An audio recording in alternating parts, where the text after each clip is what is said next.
Saat ini, Juventus memang masih sedikit terluka dengan rentetan hasil tak diinginkan.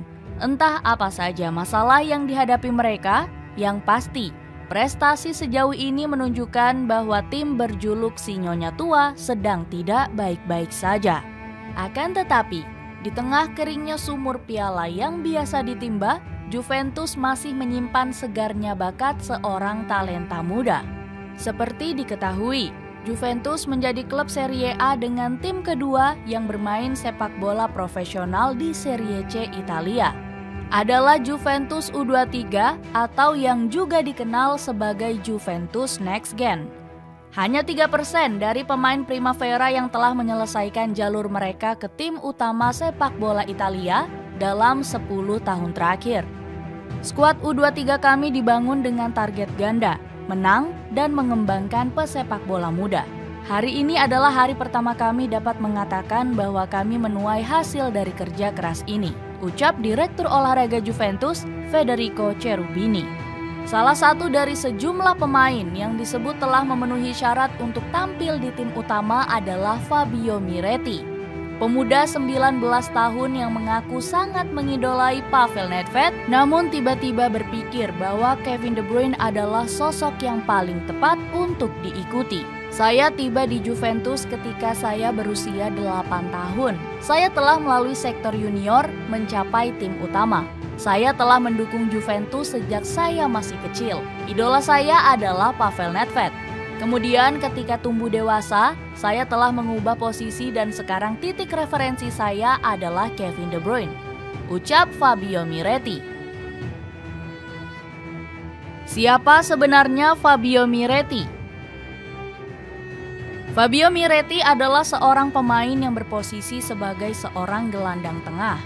Meski demikian, dia juga bisa ditempatkan sebagai gelandang serang atau gelandang bertahan hingga gelandang sayap. Usianya baru menginjak angka 19 tahun. Namanya yang tampil apik bersama tim muda Juventus pun sempat membuatnya mendapat julukan sebagai titisan Claudio Marchisio. Salah satu media kenamaan Italia, La Gazzetta dello Sport, menjadi salah satu yang menyebut bila pemain jebolan Juventus U23 itu merupakan titisan Claudio Marchisio di tempatnya berlatih di Vinovo. Tidak berbeda jauh dengan sang senior, Fabio Miretti merupakan putra asli Turin yang merangkak naik di tim sepak bola Juventus sejak usia muda. Dari tahun ke tahun, Miretti berhasil menunjukkan kualitas sebagai seorang pemain yang layak mendapat sorotan. Dia menunjukkan kedewasaan dan perkembangan positif untuk mengisi skuad masa depan Juventus. Hal hebat yang ditampilkannya pun bisa dilihat ketika dia mampu melewati level demi level di klub sebesar Juventus. Di usia 16 tahun, Miretti berhasil mencetak 16 gol dan memberikan 6 assist dalam 17 pertandingan untuk tim muda Juventus pada musim 2019-2020. Sejak saat itu, dia menjadi kapten tim Primavera saat tampil secara reguler untuk Juventus U23 yang bermain di divisi ketiga sepak bola Italia. Menyusul performa gemilang yang ditunjukkan, dia berhasil menarik perhatian Massimiliano Allegri dan diberi kesempatan debut bersama tim utama pada Desember 2021 ketika masuk sebagai pemain pengganti untuk menit-menit terakhir kemenangan Juve di Liga Champions atas Malmo. Lalu pada Januari 2022, dia masuk sebagai pengganti Juan Cuadrado dalam pertandingan Serie A melawan Salernitana. Sempat dipandang sebagai pemain yang belum siap tampil di tim utama, Miretti lalu menjawab dengan sebuah pemanggilan sebagai starter di laga melawan Venezia pada Mei 2022.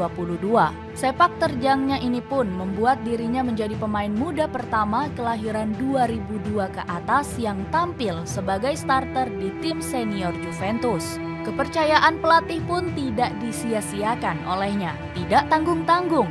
Ia menjadi aktor di balik 2 gol Juventus yang dicetak Leonardo Bonucci malam itu.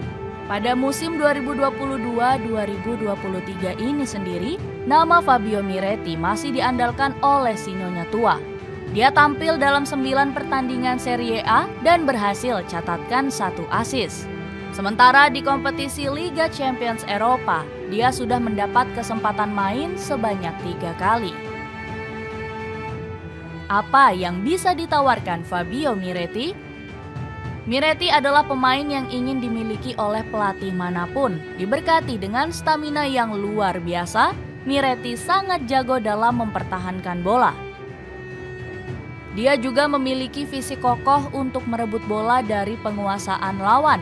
Lebih dari itu, kemampuan teknis lainnya juga sama sekali tak bisa disingkirkan. Pada musim ini, Miretti sering ditempatkan sebagai seorang gelandang kiri. Dengan peran tersebut, dia selalu berhasil menyelinap melewati lini pertahanan lawan. Heatmap-nya pun menunjukkan bahwa Miretti memang sering ditempatkan di sisi kiri, dengan kontribusi 7,76 umpan progresif per 90 menit. Lalu ketika tengah menguasai bola, Miretti juga bisa memanfaatkannya dengan sangat baik. Dia yang dikenal pandai meliuk di antara barisan pertahanan lawan telah melakukan rata-rata 6,33 progressive carries per laga. Selain positioning, kemampuan Fabio Miretti juga bisa terlihat dari passing dan kreativitas yang ditunjukkan. Setidaknya sampai 9 pertandingan yang dilakoni, dia telah mencatatkan persentase passing sukses sebesar 72%. Soal kreativitas, karakter ambisiusnya tercermin dalam catatan 19 shot creating action pada musim ini. Di antara pemain Juventus lainnya, hanya nama Juan Cuadrado yang punya catatan lebih baik dari Miretti. Ketika kehilangan bola, Miretti rata-rata catatkan 1,2 tackle per laga dan 0,2 intercept per laga. Tak hanya itu, dia juga lakukan rata-rata 26,5 tekanan per laga, yang membuat namanya sangat layak diwaspadai oleh tim lawan. Sangat diminati Arsenal. Sebagai seorang pemain muda, Fabio Miretti sudah menawarkan banyak hal dan terus berkembang. Maka dari itu, wajar bila tim asal Inggris, Arsenal, yang terkenal gemar memanfaatkan darah muda, sangat tertarik untuk datangkan nama Fabio Miretti. Laporan Daily Mail menyebutkan bahwa manajer Mikel Arteta sudah menaruh kepercayaan kepada sang pemain. The Gunners diberitakan bakal segera melakukan pengejaran di bulan Januari 2023. Keinginan untuk mengejar Miretti di pertengahan musim 2022-2023 itu karena Arsenal dikabarkan akan dibekali dana yang besar. Miretti akan jadi salah satu prioritas Arsenal nantinya. Namun begitu, ini akan menjadi misi yang sulit bagi Arsenal, mengingat Juventus tentu tidak ingin kehilangan produk akademinya tersebut terlalu cepat.